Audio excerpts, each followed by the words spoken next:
I wonder who they're talking about. Okay. I got it. Good morning, Minneapolis, and welcome to Tuesday, September 22nd, 2020. My name is Toussaint Morrison. I'm here with Onsite Public Media, and I will be your host today. All right, in obvious news, the Detroit Lions, in stunning fashion, have taken a page out of the handbook of Minneapolis Mayor Jacob Frey, in that they haven't won anything this year and are presenting a product that won't win anything the next year. Okay. Supreme Court Justice Ruth Bader Ginsburg passed away late last week due to complications with pancreatic cancer. President Trump quickly followed up saying that RBG would be replaced sometime this week. This comes in after in 2016 when Trump said that a Supreme Court justice shouldn't be replaced during an election year. Lindsey Graham also seconded that by saying this on an official channel. I want you to use my words against me. If there's a Republican president in 2016 and a vacancy occurs in the last year of the first term, you can say, Lindsey Graham said, let's let the next president, whoever it might be, make that nomination, and you could use my words against me, and you'd be absolutely right. Whoops. Like most promises from politicians, that aged like fine milk. All right, also in national news, coming out of Omaha, Nebraska, a white bar owner in Omaha indicted in the killing of a 22-year-old black man, James Scurlock, has killed himself. Jake Gardner was indicted by an Omaha grand jury just a week ago, and reports are that he's killed himself due to being shook up by the indictment. However, this is the story. Jake Gardner now gets added to an ever-growing list of white folks killing black folks in the name of property protection. We've seen this happen very frequently over the past few months, and we've seen it happen over the past few years. Jake Gardner joins Kyle Rittenhouse and also Minneapolis' own John Ripple. Yes, John Ripple, just a few days after the murder of George Floyd, the owner of Cadillac Pawn, a white man, shot his shotgun into a crowd of protesters, killing a black man, Calvin L. Horton Jr. The city council member that presides over the ward where Calvin L. Horton Jr. was murdered by John Ripple is Alondra Cano, where you could find them decrying defund the police and justice for George Floyd at Powderhorn Park just 2 weeks after the murder, but yet would never say Calvin L. Horton's name or address the killing in her own ward. And now we have a city council that is decrying that 38th and Chicago is a war zone, crime is everywhere, and the streets are on fire. Yet we can't get justice for Calvin L. Horton Jr. John Ripple still walks free, Jake Gardner has been all but exonerated by the online public, and Kyle Rittenhouse basically has a fan club, and a Christian church has raised over $1 million on a GoFundMe for him. How is this working out? It is just hard to not see the through line of white property being valued over black bodies.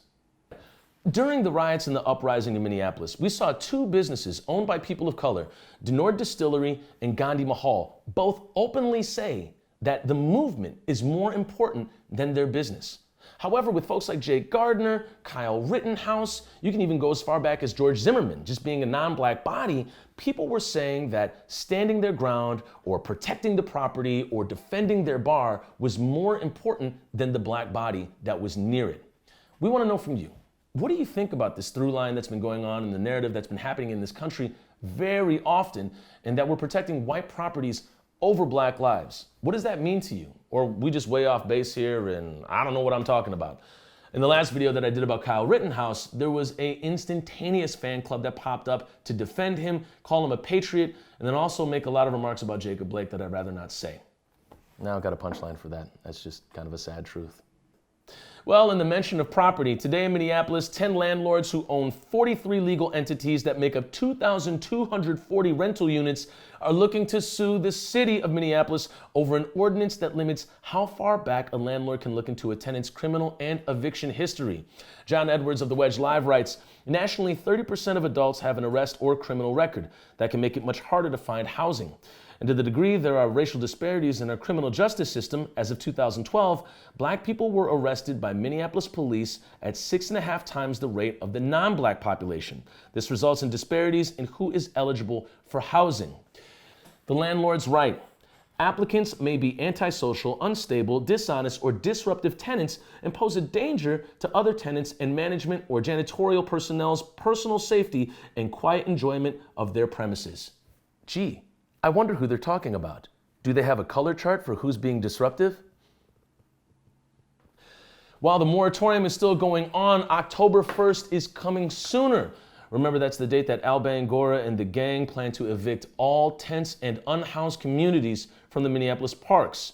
The park board doesn't seem to be budging on the October 1st date, and if you're wondering, what will the unhoused community do after October 1st, you're 100% not alone. What will happen when the temperature goes below zero? What will happen when winter hits? Where will the unsheltered go that have no plan in a city that has turned them away? What will they do? If you have any answers in your head or even half a plan, you're probably already a lap ahead of the mayor and the city council, who have had ample time, over 2 years since the wall surfaced on 55.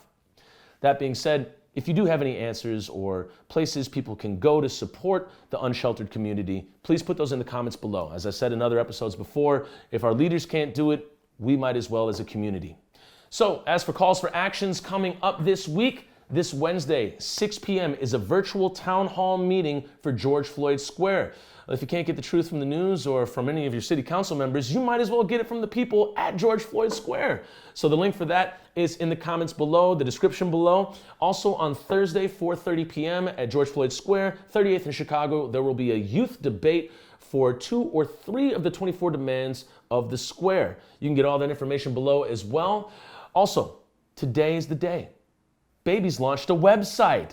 We did. The on-site website is live, baby. Yeah. And you can go over there right now at onsitepublicmedia.com. The link's below. You're going to find it. It's going to be great. You can also donate to us as well. And that brings me to the final note of this episode.